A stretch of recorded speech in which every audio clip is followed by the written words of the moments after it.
check, check, check, check. 1, 2, check, 1, 2. All right, ready to go. This is your man, Sir-Earl, coming at you live. Recording the podcast, I decided to do a video to kind of show how it looks with me recording the podcast. To air, it'll be on YouTube. So take a look. You like visual better than audio, and now you can have both, best of both worlds. Okay. Today is Saturday, December 14th, and my podcast today is about choices. Okay. We're coming upon what I call now the lying season. These last couple of weeks going into the new year, we're all making commitments, we're making promises, not only physical, but mental, whether it's going back to school, learning more, reading more. We're making a lot of promises that we hope will come true and start the new year. And I wanted to address a couple of those things. First off, you should never wish for anything more than you're prepared to work for it. A lot of people make resolutions and they think, they hope that these things come true. I lose weight, I go back to school, I get smarter, I save more money, all these things. First off, any resolution that you make or any promise that you make that begins on the first, you're lying to yourself. It's not going to happen, or you're not going to stick with it. Goals and promises that you make to yourself should be made that day. Because, you think about it, there's 365 days in a year. You wait for one day to make a promise that may last 30 days. So the other 335 days are just, oh, I wish I should have, could have, would have, stuck with it.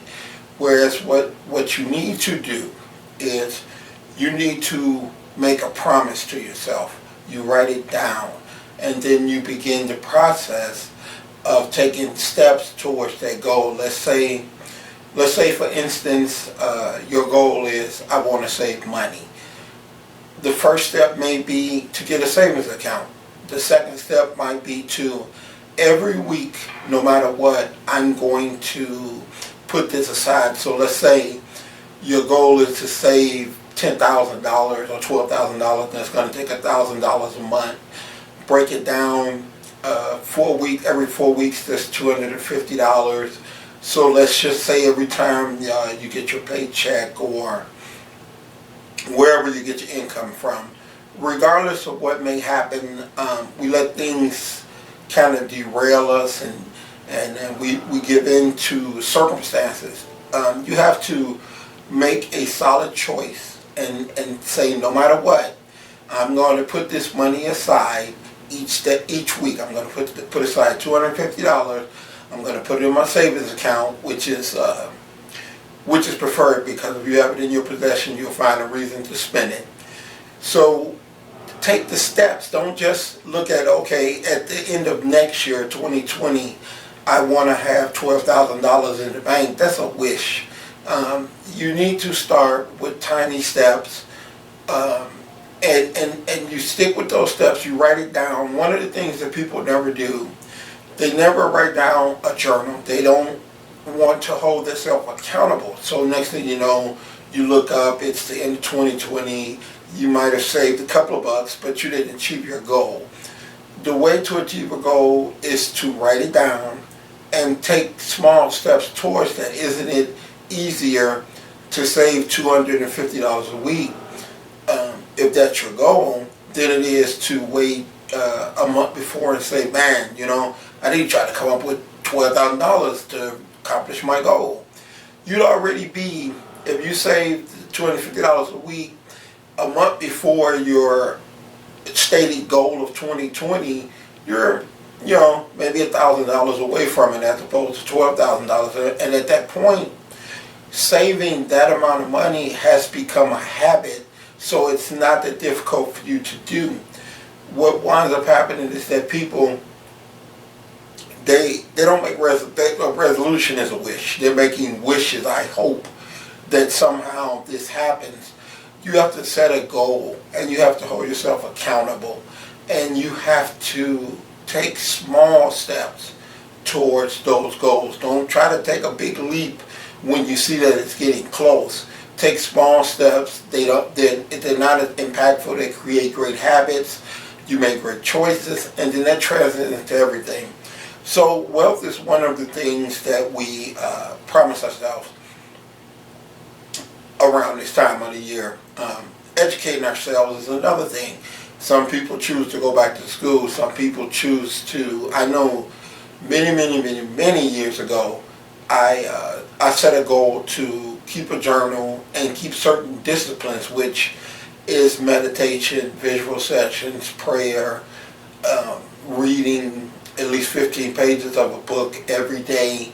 And I made that goal, that commitment. I made that 5-6 years ago, and now it's a daily habit. Sometimes you're doing it, and it's a little bit more difficult. You have to kind of, in the beginning, you have to kind of force yourself into doing it, but after a while it becomes a habit, and you don't know the way to exist other than, achieving your goal. I know for me, to get up in the morning and not keep a journal throughout the day would just help me tremendously. And it's just like forgetting to breathe. You'll notice it right away. And along the way, with getting down the basics for keeping a journal, I've added things. I know that I've added 5 things that I usually put at the bottom of the page, 5 things that I'm grateful for. So I fill that out every day. On the last line, I have accomplished whatever I accomplished. So what happens is I keep a small journal with my daily goals on my big spiral notebook, where I keep my disciplines, my weight training, my eating, how many days to my next goal. Like I have a goal of competing this year again. So I write down how many days I got until that. So every time I open up my book, it lets me know, the days are counting down. They're not counting up. They're not pushing it back because you decided to, fuck off that day. It doesn't happen. So it keeps you focused on your goals when you keep a journal and you are holding yourself accountable. Don't rely on other people to hold you accountable, because honestly, they don't care. If you achieve it, you achieve it. If you don't, you don't. Hold yourself accountable. No one desires your goals as much as you do.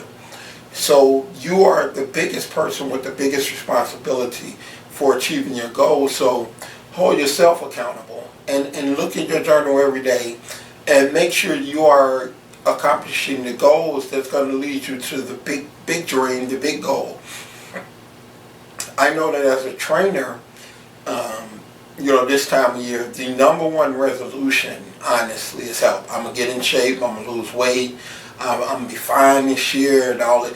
That lasts for about 2 weeks at best. 3 weeks, is a miracle. 4, it's not going to happen. I believe that the reasons why are, people, first and foremost, people try to do it themselves. That's the wrong strategy. That's the wrong idea.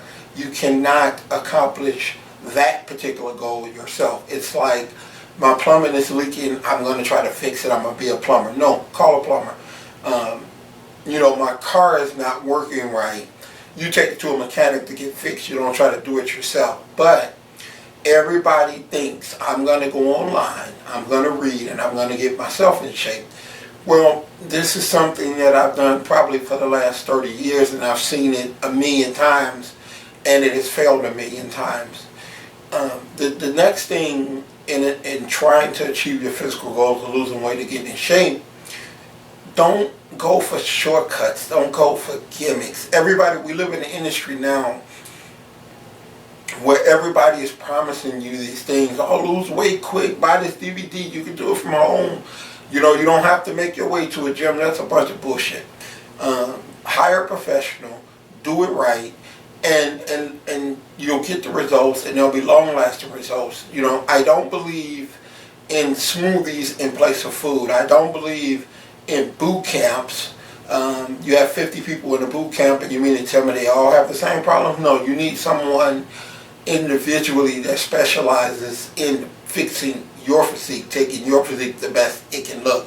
Not 50 other people in the boot camp. There are people jumping off of boxes. You're a 400-pound fat person jumping off a box. You don't think sooner or later your knees are going to go bad? And I see it all the time. Everybody wants the shortcut. As long as the scale moves, they're happy. That's another thing. Quit looking at the scale for your results. Look in the mirror at your results. When you're trying to get in shape, people don't walk up to you with a scale and say, get on it, let me see how much you lost. They don't know how much you lost unless you tell them, and unfortunately everybody's happy to say, oh girl, I lost 20 pounds. Well, you look like 20 pounds less than shit. You look like shit before, you drop 20 pounds, you look like 20 pounds less than shit. What people don't realize is that all over your body, there's muscles lying underneath. You've done nothing to tone and shape those muscles. All you've done was lost subcutaneous water. Really, that's women will lose water faster than anybody.